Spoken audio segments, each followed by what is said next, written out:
Olá, meus amores! Tudo bem com vocês? Eu espero que sim! Vamos realizar as atividades de ciências de suas aulas remotas da semana 28.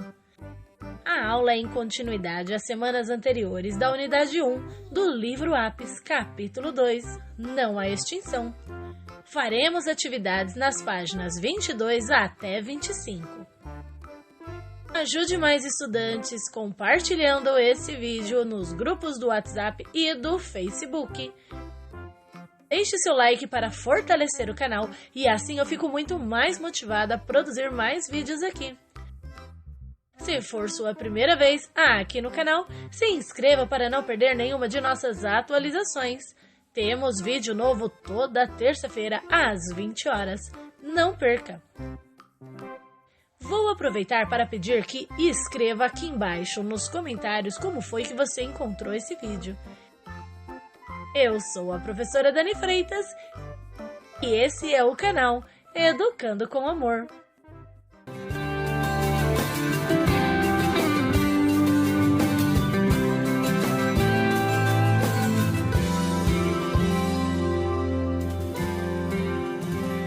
Na página 22 de seu livro Apis, temos o início do capítulo 2 com o título Não há extinção. Você já pode ter uma ideia sobre o que iremos falar, não é mesmo? Pause o vídeo e escreva nos comentários sobre o que você acha que falaremos. Depois, dê um play para ver se o que pensou estava realmente certo. Temos aí na imagem do seu livro Apis um filhotinho de lobo-guará sendo alimentado no zoológico de Curitiba, no Paraná. Que coisinha mais linda! O lobo-guará está classificado como uma espécie vulnerável no livro vermelho da fauna brasileira, ameaçada de extinção, do Instituto Chico Mendes de Conservação da Biodiversidade, e é uma das espécies símbolo da conservação da biodiversidade do Brasil. Neste capítulo, vamos explorar o tema extinção, como uma espécie de ser vivo pode deixar de existir e como isso pode ser evitado. Na sessão para iniciar, pede para que faça atividade com um colega, mas lembrando que para quem estiver em trabalho remoto, precisará realizar em casa com a ajuda de algum familiar, certo? Você sabe o nome de alguns animais que estão ameaçados de extinção? Faça uma lista em seu caderno. Pause o vídeo para realizar essa lista. No final do estudo, compare a lista que você criou hoje com todos os nomes que você aprenderá ao longo do capítulo. Assim, você conseguirá medir o que sabia e o que aprendeu em seguida. Como você se sente sabendo que muitos animais e plantas estão deixando de existir no nosso planeta? Comente aqui embaixo para eu saber. Você acha que o ser humano é um agente que favorece a extinção de muitos seres ou que ajuda na preservação das espécies? Como isso pode acontecer? Comente aqui embaixo também.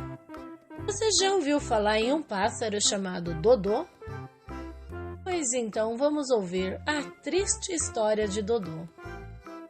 Ave esquisita e desajeitada, de andar balançado. O Dodô tinha a testa e rosto pelados, bico grosso uncinado, ou seja, em formato de garra.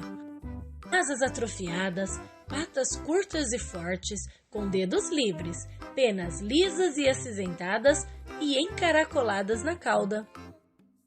Resistiu pouco tempo ao ataque. Vivia no arquipélago das Mascarenhas e que hoje é a atual República de Maurício. Antes do ser humano chegar lá, o pássaro Dodô não tinha predadores. Vivia completamente em paz.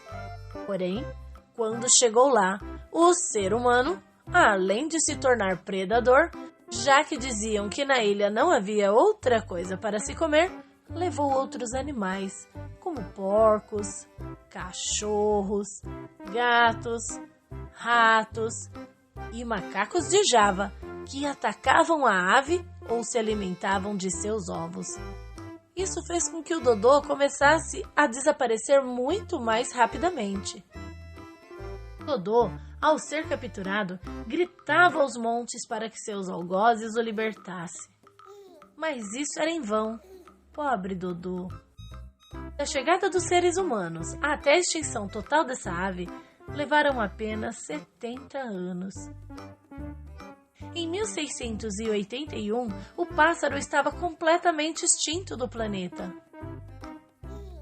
Voltando para o livro, vamos para a página 23. Lá tem um joguinho bem bacana que você vai realizar. Vamos ver como ele funciona? Atividade prática. Vamos jogar o jogo Risco de Extinção. Como fazer? Número 1. Pesquise imagens de espécies de seres vivos ameaçados de extinção. Faça várias cartas do tamanho das cartas de um baralho, com uma imagem de cada um dos seres vivos selecionados. Para cada ser vivo, faça pelo menos 10 cartas. Número 2. Com os colegas, monte o tabuleiro do jogo. Um cenário bem bonito. Indiquem uma trilha a ser percorrido nesse tabuleiro. Alternem a cor de cada passo da trilha, um claro e um escuro. Para quem estiver em aulas remotas, precisará fazer junto com a família. Olha só que legal o tabuleiro que o livro mostra como exemplo para você poder copiar. Número 3. Em grupos com 4 alunos, comecem o jogo. Cada um recebe 3 cartas de um ser vivo ameaçado. São cartas repetidas de um mesmo ser vivo. Essa será a população inicial de cada espécie. Número 4. O primeiro jogador sorteia em um dado quantos passos deve percorrer na trilha. Se cair em um passo claro, pega mais uma carta do ser vivo. Assim, estará aumentando a população. Se cair em um passo escuro, descarta uma carta. Desse modo, estará diminuindo a população. Quem consegue chegar até o fim da trilha sem que o ser vivo se extinga? Você poderá pesquisar esses animais em extinção para realizar o jogo neste site. Deixarei o link na descrição para que você possa acessá-lo. Já na página 24, vamos ler o texto Preservar é preciso. Vamos explorar o problema da ameaça de extinção e o que pode ser feito para evitá-la. Você sabia que algumas espécies de seres vivos correm o risco de desaparecer para sempre? É isso que chamamos de extinção. Extinguir significa desaparecer para sempre. O ser humano tem contribuído para levar muitas espécies de seres vivos à ameaça de extinção. O mico-leão dourado, o peixe-boi, o xaxim, o pau-brasil e a tartaruga marinha são alguns exemplos. Mas o ser humano também pode ter um papel fundamental na preservação das espécies. O caso da arara azul é um bom exemplo disso. As araras azuis estão ameaçadas de extinção por causa da captura para o tráfico de animais e de modificações no ambiente em que vivem. Porém, elas estão sendo salvas por meio de diferentes ações. A divulgação do problema que a espécie enfrenta conscientiza a população e, como resultado, pode haver diminuição do tráfico de animais. A criação de ninhos artificiais em áreas ocupadas por araras azuis contribui para que haja mais locais disponíveis para essas aves colocarem seus ovos e cuidarem de seus filhotes. Assim, no começo dos anos 1990, quando essas ações começaram a ser feitas, existiam cerca de 1.500 araras azuis na natureza. Hoje em dia, essa população tem mais de 5.000 indivíduos que ocupam o triplo de área geográfica que ocupavam naquela época. Vocês viram que interessante? O ser humano pode ser responsável pela degradação de muitas espécies, como também pode ser responsável pela preservação. E você, que papel quer fazer na natureza? Comente aqui embaixo. E na página 25, temos 2 atividades para você realizar. A primeira diz: analise as falas dessas crianças e, quando for o caso, complete as lacunas, indicando o que provavelmente devem ter falado. Aqui você deverá recorrer ao conteúdo estudado caso sinta necessidade. Você deverá completar a fala dessa menina, que inicia dizendo: o ser humano contribui para salvar as araras azuis quando... E o restante você deve completar, escrevendo o que o ser humano deve fazer para ajudar na preservação da espécie. O texto que acabamos de ler servirá como apoio para responder essa questão. Já o garotinho de boné vermelho, sua fala inicia com: o ser humano contribui para que a arara azul esteja ameaçada de extinção quando... E a partir daí, você deverá completar também com informações sobre as coisas que o ser humano faz que ameaça a espécie das araras azuis. No exercício 2, você deverá ajudar a terminar o cartaz que alguns alunos começaram a fazer, alertando sobre a ameaça de extinção das araras azuis. Para isso, você deverá ler o que começaram a escrever. Me acompanhe, que farei a leitura junto com você. Mantenha os animais em seu ambiente natural. Como são muito bonitas, muitas araras azuis foram capturadas para servir de animais de estimação. Esse é um dos motivos pelos quais... E então, você deverá completar esse pensamento seguindo o que estudamos nesse vídeo sobre as araras. E a próxima frase é: para evitar que isso ocorra, o que devemos fazer para que as araras azuis saiam da lista das espécies ameaçadas de extinção? Vou deixar uma curiosidade sobre os micos-leões dourados. Assistam até o final. Seu nome científico é Leontopithecus rosalia. Pode ser chamado também de mico-leão ou saguipiranga. É uma espécie de primata endêmica do Brasil. Significa que não existe em outro país, a não ser aqui no Brasil. Mora na Mata Atlântica brasileira, dentro do estado do Rio de Janeiro, mas alguns pesquisadores encontraram algumas espécies na região sul do Espírito Santo.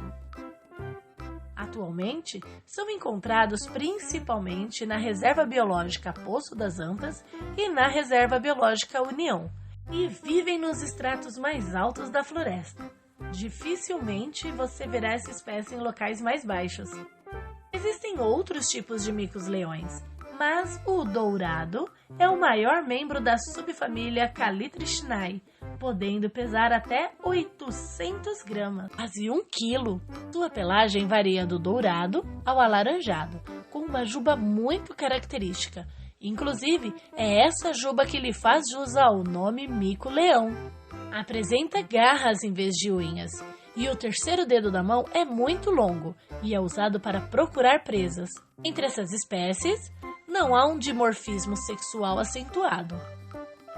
O dimorfismo sexual é definido por características muito diferentes entre seres da mesma espécie, mas com sexos diferentes. Para que você possa entender melhor, às vezes, dependendo da espécie, machos e fêmeas são muito diferentes, onde algumas vezes podemos até acreditar que são animais de espécies diferentes.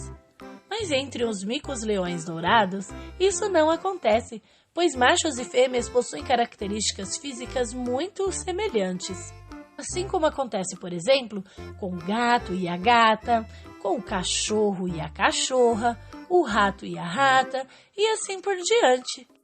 Os micos-leões dourados são muito ativos nas primeiras horas do dia.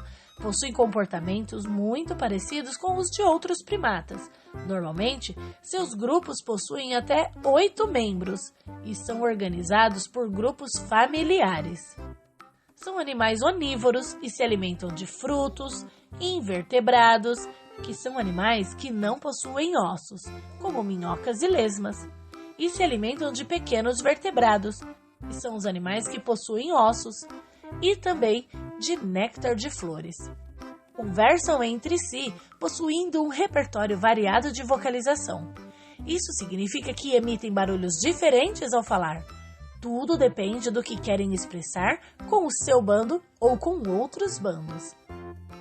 A gestação do mico-leão dourado dura cerca de 129 dias, um pouco mais de 4 meses, e geralmente nascem 2 filhotinhos por ninhada. Nessa espécie, os machos auxiliam as fêmeas no cuidado com os filhotes. Que fofos, né? É uma espécie ameaçada de extinção, existindo cerca de apenas 1000 indivíduos livres na natureza. Isso graças ao duro trabalho de alguns ambientalistas e cientistas que, com inúmeros esforços, trabalham na conservação e reprodução dessa espécie. Há, além disso, algumas espécies que estão sendo criadas em cativeiro. Essas informações foram tiradas do SOS Mata Atlântica. Vale a pena conhecer o site para verificar a maravilha que temos em nossas matas e saber quais são as espécies que estão sendo ameaçadas de extinção dentro deste bioma e o que poderemos fazer para preservar essas espécies. Espero ter ajudado. Gratidão por chegar até aqui. Até o próximo vídeo e beijinhos da Pro!